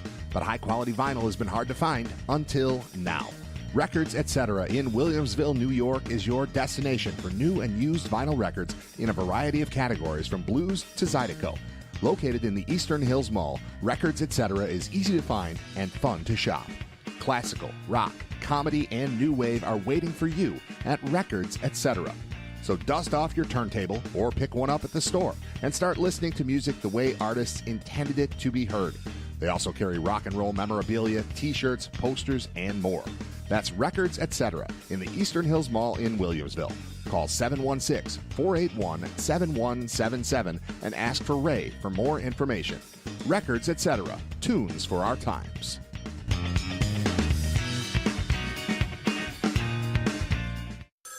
A ranger station. I'd like to report a bear hug. Okay. I put out my campfire and Smokey Bear hugged me. So you drowned the fire, you stirred it. drowned it again, and felt that it was cold? Uh-huh. Yep, he's just letting you know you did good. Bear hug from Smokey Bear. Status update. I'm gonna let you go now. There are many ways to start a fire, but one sure way to put it out. Learn how you can do your part at SmokeyBear.com. Sponsored by the U.S. Forest Service Ad Council and your state forester. Looking for the best Japanese and Thai cuisine in Western New York? Then you have to visit Teton Kitchen at 415 Dick Road in Depew. From appetizers and soups, simple, special, big, and fusion-style maki, to sushi, sashimi, and tempura, you won't get a range of items like this anywhere. Hungry for more? Teton Kitchen offers a full dinner menu and kushiyaki dishes, as well as a huge variety of sake, wine, beer, both domestic and Asian imports. Owner Taka and his bride Kin are proud to boast that Teton Kitchen is Yelp's #1 rated restaurant in Western New York, and they welcome you for lunch or dinner 7 days a week with takeout and online ordering available. Visit TetonKitchen.com for their full menu, hours, and online ordering, or call 716-393-3720. Teton Kitchen, 415 Dick Road in Depew. Itadakimasu. Whoa, long time no see. It's me, the Rock t-shirt in the back of your closet. Dude, remember? You crowd surfed in me, man. But you haven't worn me in like forever. I get it, you're retired, but I still got some rock left in me. So take me to Goodwill, where I can really make a difference. Your donations to Goodwill create jobs, training programs, and education assistance for people in your community. To find your nearest donation center, go to goodwill.org. Donate stuff. Create jobs. A message from Goodwill and the Ad Council. Hello. What are your fears?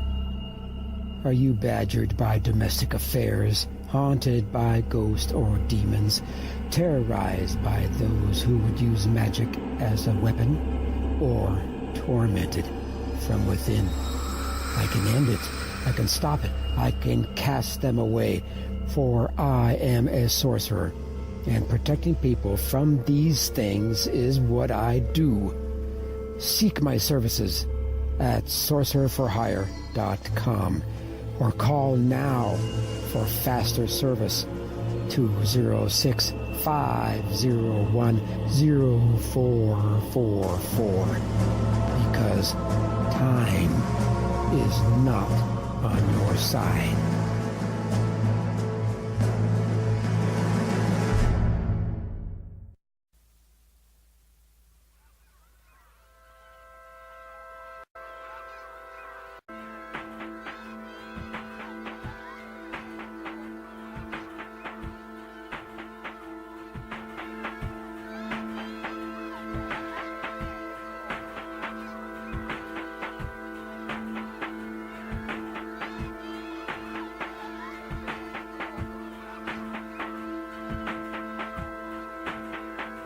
Without chupacabras, there's nothing to talk about.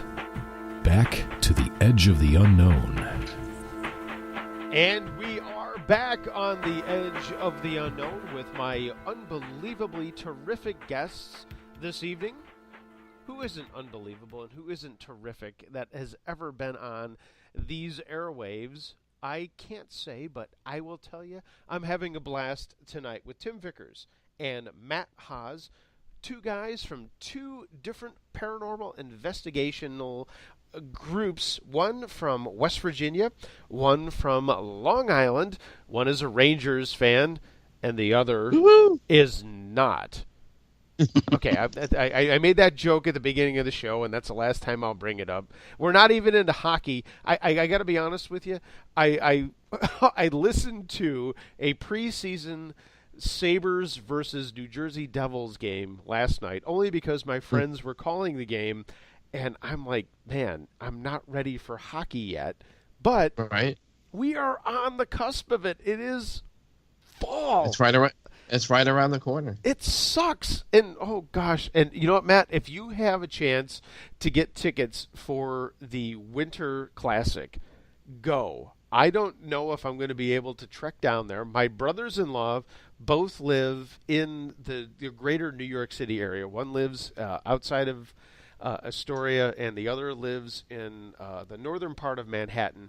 I would love to go see the Rangers play the Buffalo Sabres at Citi Field or whatever the heck the name of it is. I'm sure I screwed that up already. But if you get a chance to do it, you should go. But yeah, I would love to. I love the fall, but I don't want it to be fall. Anyway, we're talking about much more interesting things than the change of seasons here. And folks down in Florida, I'm sure you're not even caring about the change of seasons. I've mentioned it once or twice. I'm going to mention it again. Your thoughts, our thoughts, and anything that we can send your way as far as good vibes are with you. I've got friends there. I've got family there. I hope that everything is going to be cool with Hurricane Irma. Hopefully it just passes by and it's not as devastating as what happened in Houston, Texas, and the coastal area of Texas.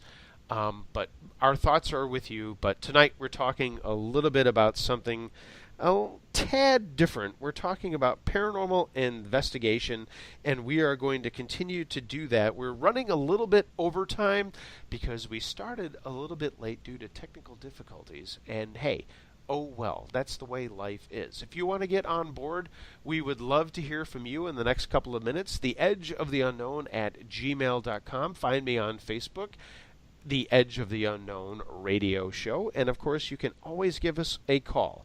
716-218-3557. You have another opportunity to get on board with Tim and Matt talking about paranormal investigations. And so let's do this. I'm going to go back to the email bag and... Oh, God, why do I use an iPad? This thing doesn't work every time that I try to go over to it. I'll just, from now on, I'm going to use just my laptop, and that's what it is. Okay, here we go. Okay. This says, hello, don't you... No, that's not right at all. Hang on. This says... Right. Hello. Oh, my God, I love this show. Okay, great. I'm scared to do investigations. Have Matt or Tim ever been scared on a ghost hunt? That comes from Tammy, who is in Florida, and I have a pretty good idea who that is. And Tammy, thanks for listening. I hope you're safe. Oh, do you want to go, Matt? No, whoever wants to jump in, go ahead. Okay, all right.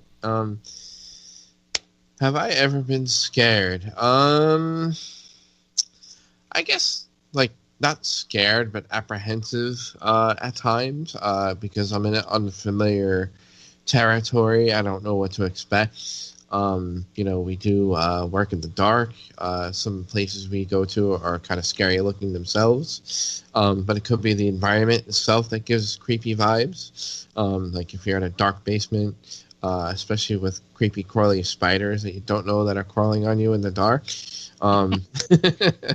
Yeah, I have arachnophobia. Yes. I hate spiders. You did not want to walk through my backyard last night. Sorry. Holy cats. No. Anyway. But yeah, I guess at times, yeah, I definitely. I'm not gonna say no and lie about it. So, but Tim. Yeah, probably. I know I can say one time I know for sure being scared of anything paranormal, and that was many years ago. Spiders at a location. No, it was just an uneasy feeling. I showed up at a location by myself early, and it was very late. It's very quiet, and I had gotten stuff out of the car and was just sitting in the living room waiting. And I don't know. I got apprehensive at best and very concerned, and it was an odd feeling. I walked out. I walked out and waited on the porch. But I don't. I think in retrospect, when I look back, I think I was psyching myself out for that. That's the only time that I really got concerned about anything on the paranormal side. Now, of course, anything other than paranormal, like when we go into places, you know, I'm always concerned about, you know, who's in there, who maybe someone's, you know, squatting in there or hiding out, or you don't know in some places when you show up who else is in there and in what condition they are, you know, either under some type of substance or mentally. So, you know, there's that concern. But I think maybe what she was asking was anything like on a paranormal side. Mm-hmm. And I can say, yeah, I mean, for sure, one time it did happen. But you're really just like going back and reassessing it. I'm almost, you know, I feel very confident that my mind was just, you know, racing away with it because it's very quiet. It was the type of quiet that had sound to it. If that sounds really strange, maybe, you know, it was just like this definite, you know, you could hear like the sound almost had like a weight to it in my ear. And, you know, and so I started thinking about that, and I was like, well, this is like a really odd type of quiet. And so when I started thinking about that, I started thinking about other things, and I got very uncomfortable. So I went out and just waited. But honestly, I think that had a lot more to do with scaring the crap out of myself than it did anything else. Can I actually tell a funny story about something that can pertain to this? No, Matt, please go ahead. Well, my group, not all of my group, we took a trip to Maryland.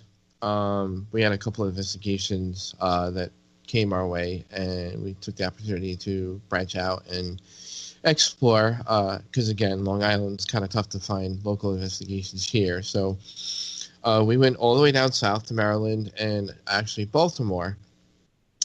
And let me tell you, going through the worst parts of Baltimore, I think was probably the most scariest thing I probably have ever encountered. You know, going to an investigation. I mean, when I say the worst parts of Baltimore, we're going past houses that are all boarded up with bullet holes, you know, the size of like, you know, burgers on the side of the house. Sure. And, you know, Josie's funny because she's like, all right, roll up the windows, lock the door. And, you know, my GPS at the time craps out on me while we're trying to find this location that we're going to. And I'm like, oh shit, what am I going to do now? Excuse my language. Please. So I see a police officer up ahead, parked on the side. You know, I guess Baltimore City Police was there. I'm like, I think it'll be safe to pull behind the police officer so I can, you know, fix my GPS. So I think just to add here to, you know, the listener's question, I would actually be more afraid, and again, this goes along with what Tim was saying. I'd be more afraid of the living than I would be the dead, or, you know, on a paranormal level, because if you're especially going into an abandoned place, or you know, we have all these, you know, empty asylum and hospitals that people are going to. You know, it's a risk. You don't know who's going to be in there. I mean, you would think safe to say that, you know, the owners, you know, check the building in and out, but, you know, you can't trust everybody. They're not going to know if the building's completely cleared out. You know, just, I would be more afraid of the living. Heck yeah, with good reason. Yeah, or not even the living, but just the conditions. I mean, you're going into it. Yeah, I mean, just environmental stuff that you have to take into consideration. What if you fell through the floor? What if you went through a wall? Yeah. I mean, that's, to be honest with you, that's a hell of a lot scarier to me than something that you might find that would be paranormal. Mm-hmm. You know, in 2008, we booked a night at the Waverly Hills in Kentucky, and at that time we were allowed on the roof, and there were no chains. I mean, it was the middle of the night, and there were no chains. I don't, you know, if anybody's been, it's like 6 or 7, maybe 8 stories up, and you know, I really thought that was kind of a little bit of some liability, but. You know, they let people up. There was no change. There was no block, so you could go right to the edge and look over. But wow, the roof was blacked. It was black tarred. It was Needless to say, I didn't go up on the roof. I stayed off the roof. I can't imagine. Wow. Yeah, the top floor was the floor I stayed on. That was probably one of the craziest things I've seen as far as environmental. That was just really good. But on a side note, since I said that, Waverly Hills was a really fun place. They were really a bunch of great people, and I had a really good time there. I'm going to ask this. Do you guys like going in large groups or more controlled investigations where you know who's there, you know what everybody's role is, and approach it that way rather than, hey, there's 67,000 people here and we're still going to try to do an investigation? Oh, the smaller the better. Yeah, I'd rather be more organized than, just run rampant, and with no organization, people could get hurt, and I'd definitely rather have it organized and smaller. Yeah, and something to throw something on what Matt had said much earlier about a bunch of people showing up at a location. One of probably our last investigations at a residence. We came in, the owners were there, and people, their neighbors had heard that we were coming to the house. And so, just this group of people just came in, and they brought chips and beer, and someone brought margarita mix, and they were doing this blender just flying. And I was like, this is just not, I was like, we might as well just join the party because there's nothing that we can collect or make sense of with this. You try to do an EVP session, you hear potato chips crunching in the background, Oh, they were having a ball. They were just having a great time. It just turned into a party for them anyway, and we just kind of sat there and looked around and was just kind of like, well, we're going to head on out of here. So thanks for the allowance for us to enter.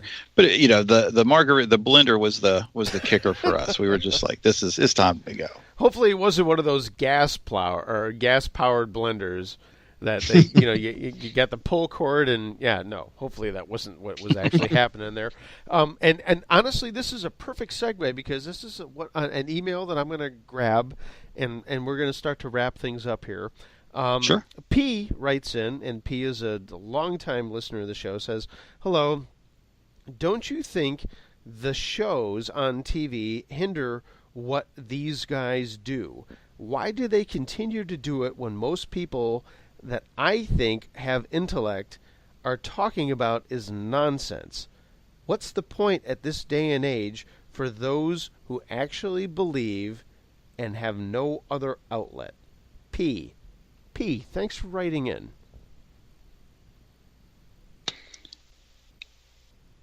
I'm not sure exactly. Was he saying, why do we do it, even though the shows are kind of...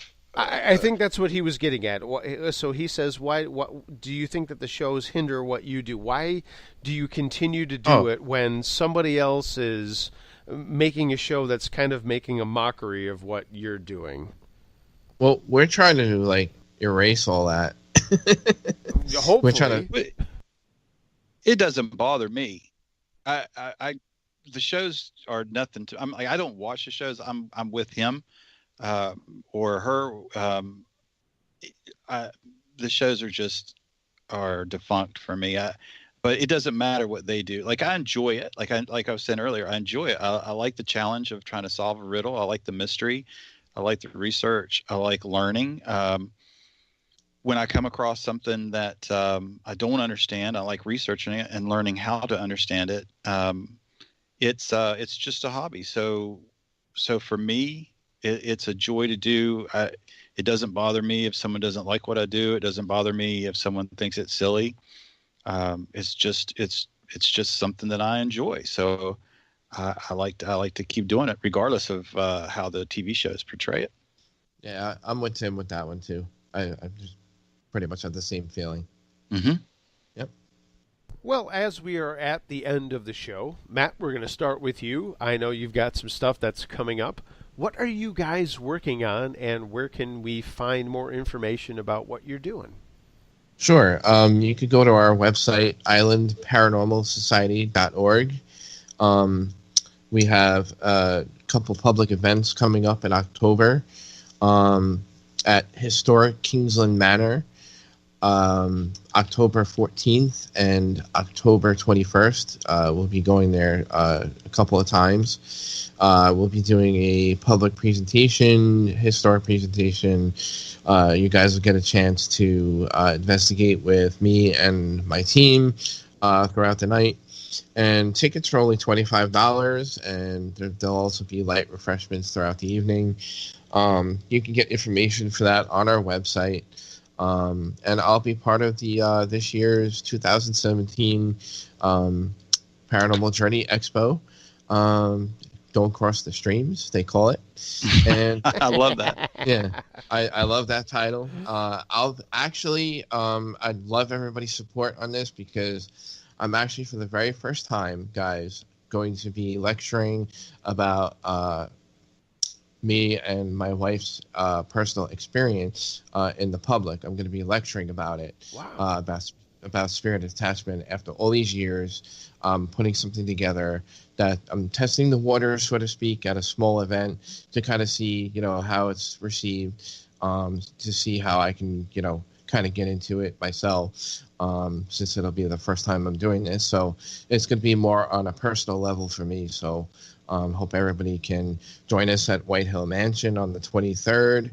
I'm sure there are tickets still left for that. If you look it up on Facebook, I believe John Fowler is running the event from Midnight Watchman. So if you look them up, you can get tickets through his information. Cool. Tim, what do you got going on?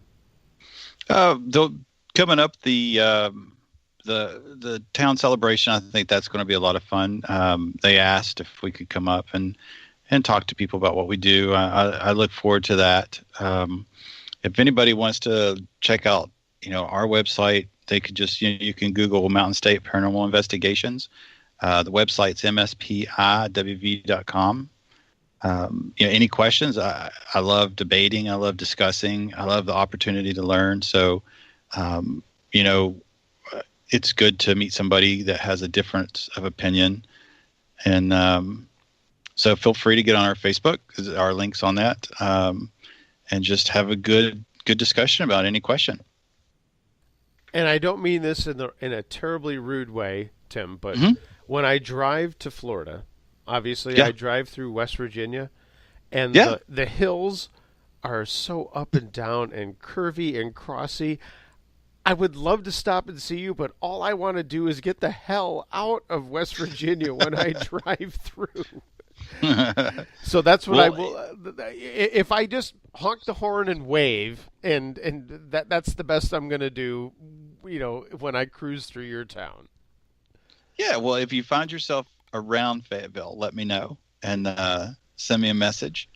And it'd be great to, you can stop in there. It's pretty good. I think you'd enjoy it there. I'm sure I would. I love all about the South, as long as I'm not driving through it. Anyway, hey, what are you going to do? See, and I'm just the opposite. When I get outside of the mountains, when I get outside of the hills, when I'm driving somewhere that's flat, it's incredibly monotonous. It's God, it's the worst. I think, how do people, somebody can see you from miles away. Like how do people live like that? Yeah. I'm used to living where, you're used to the sun coming up at, 10 o'clock and setting at 4 o'clock because of the mountains blocking it. But that's my kind of place. I love that. No, totally. And honestly, in Western New York where I live, I've got a good mix of one and the other. And man, we've talked a little bit about the hurricanes. I've driven through Texas, and I've driven through Iowa, and I've driven through Florida, and you're totally right. It's like, after a while, something needs to change, but it never really does. Right? Matt Haas and Tim Vickers have been my guests here on The Edge of the Unknown. If you want to check out their websites, they just actually mentioned both of them, but you can go and find them at the Island Paranormal Society and the Mountain State Paranormal Society. If you have any further questions for me, or you need any direction to find them, give me an email at theedgeoftheunknown@gmail.com. You can also find me on Facebook, The Edge of the Unknown Radio Show. It's very easy to find me. Guys, thank you so much for hanging out with me. I wish there were more phone calls, but hey, it's a first evening of the NFL, and I'm sure that had something to do with it. But it has been a pleasure talking to both of you. Thank you so much for hanging out on the Edge. Oh, thank you for having us. Yeah, thanks for having us. It was great. Cool. I'm glad you enjoyed your time here. Hey, everybody, I am going to wrap things up. Appreciate everybody who wrote in, and I want everybody to know that we are going to be back next week with Thomas Fusco talking about Behind the Cosmic Veil. That is his novel. Special thanks to the show sponsors, and extra special thanks to Mark 9 from Houston, Texas, who is avoided the water, but he has been the guy who has provided the music bumps for this show for years. Thanks, Mark. Stay safe. Take care. And again, check out my YouTube page, Uncle Josh's True Scary Stories. It's a little bit different from the stuff that we talk about here, but it's still kind of creepy and still kind of cool. And again, until next time, remember, be wary of things that go bump in the night. Could be anything.